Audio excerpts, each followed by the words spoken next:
जय श्री कृष्णा प्यारे भक्तों। आज के इस वीडियो में हम आग का पौधा सींचते समय सुनी जाने वाली पौराणिक कथा सुनेंगे। वैशाख के महीने में रविवार के दिन आकड़े के पौधे की पूजा की जाती है। पुराने समय की बात है, एक राजा के दो रानियां थी। बड़ी रानी कोई कार्य नहीं करती थी। उसे धार्मिक कार्यों में किसी प्रकार की कोई रुचि नहीं थी, लेकिन छोटी रानी बहुत ही धार्मिक विचारों वाली थी।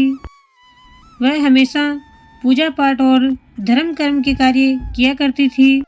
वह हर साल वैशाख के महीने में स्नान किया करती और रविवार का व्रत किया करती थी। रविवार के व्रत के दिन वह आकड़े के पौधे की पूजा करती और कहानी सुनती थी। यह देखकर बड़ी रानी को छोटी रानी से बहुत ही ईर्ष्या होती थी। एक बार जब वैशाख का महीना आया, तब छोटी रानी ने हमेशा की तरह रविवार का व्रत रखा और आग के पौधे की पूजा करने लगी। यह देखकर बड़ी रानी को उससे ईर्ष्या हुई। उसके मन में विचार आया कि मैं ऐसा क्या करूं जिससे इसकी पूजा अधूरी रह जाए। तभी उसके मन में एक विचार आया कि क्यों न राज्य के सारे आग के पेड़ काट दिए जाएं। उसने सैनिकों को बुलाकर यह आदेश दिया कि अपने राज्य में जितने भी आग के पेड़ हैं उन्हें काट दिया जाए। रानी के आदेश के अनुसार सैनिकों ने राज्य के सभी आग के पेड़ काट दिए।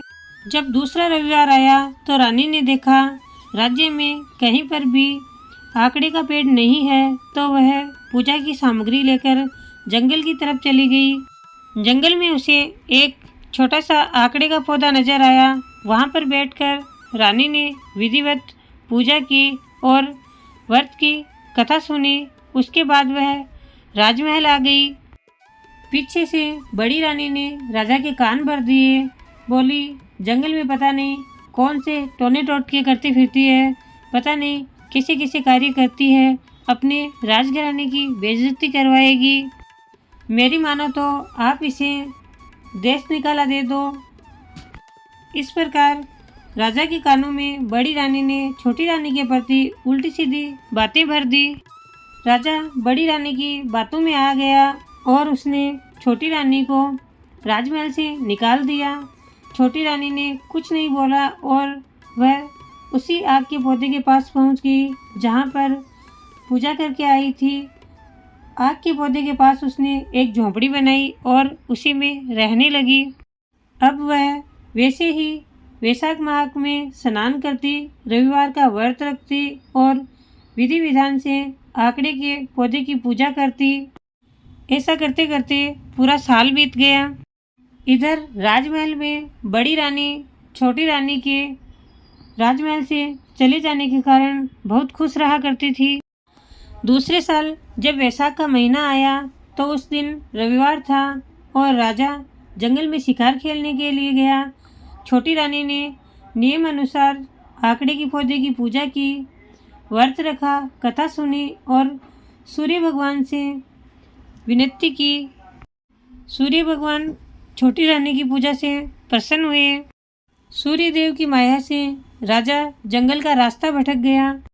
सूर्य देव की माया से रास्ता भटकने के कारण राजा का घोड़ा और राजा के सैनिक पीछे रह गए। बहुत तेज गर्मी होने के कारण राजा को बहुत जोर से प्यास लगी थी, लेकिन दूर दूर तक कहीं भी पानी नजर नहीं आ रहा था। अचानक राजा की नज़र कहीं दूर पक्षियों के चहचहाने की आवाज़ सुनी। राजा ने सोचा, जरूर वहाँ पर कुछ हो सकता है, चलकर देखता हूँ, हो सकता है वहाँ पानी मिल जाए। राजा उसी दिशा में चल पड़ा। वहाँ जाकर देखा तो वहाँ पर बहुत बड़ा आग का पेड़ था। उसके नीचे 5 रोट रखे थे और घी का दीपक जल रहा था। पास में एक गड्ढे में पानी था। राजा ने वह रोट खाकर अपनी भूख शांत की और गड्ढे से पानी पीकर प्यास बुझाई। दिन भर वहीं आराम करके राजा शाम को राजमहल आ गया। राजमहल आकर सैनिकों को आदेश दिया कि उस पेड़ के पास रोट और पानी किसने रखा। पता करो वहाँ पर कौन रहता है, उसी ने मेरी जान बचाई है, मैं उसे इनाम देना चाहता हूँ। राजा के आदेश के अनुसार अगले दिन सैनिक जंगल में वहाँ पर ढूंढने गए। वहाँ पर उन्हें एक झोंपड़ी दिखाई दी, जहाँ पर आवाज़ लगाने पर एक स्त्री बाहर आई। उस स्त्री को सैनिकों ने कहा, क्या आपने ही आग के पौधे के नीचे रोट रखे थे? तो उसने कहा, हाँ। तो वह स्त्री से बोले, आपको हमारे साथ राजमहल चलना होगा, राजा ने आपको बुलाया है। लेकिन छोटी रानी ने राजमहल जाने से इनकार कर दिया। सैनिक वापस राजमहल लौट आए। उन्होंने राजा को बताया कि वहाँ पर एक स्त्री रहती है और उसने हमारे साथ राजमहल आने से इनकार कर दिया।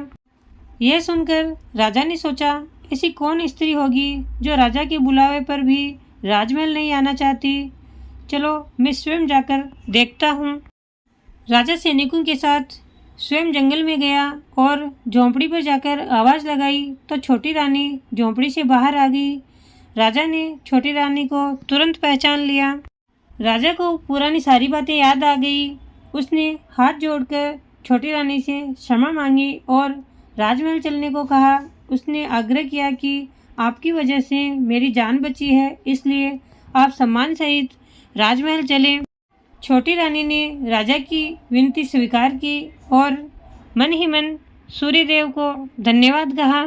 राजा ने छोटी रानी का खूब गाजे बाजे से सत्कार किया और सम्मान सहित राजमहल में प्रवेश दिलाया और बड़ी रानी को दंडित करके उसे राजमहल से निकाल दिया।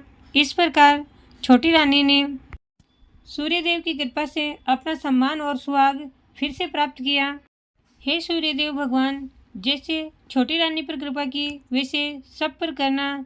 जय हो सूर्यदेव भगवान की।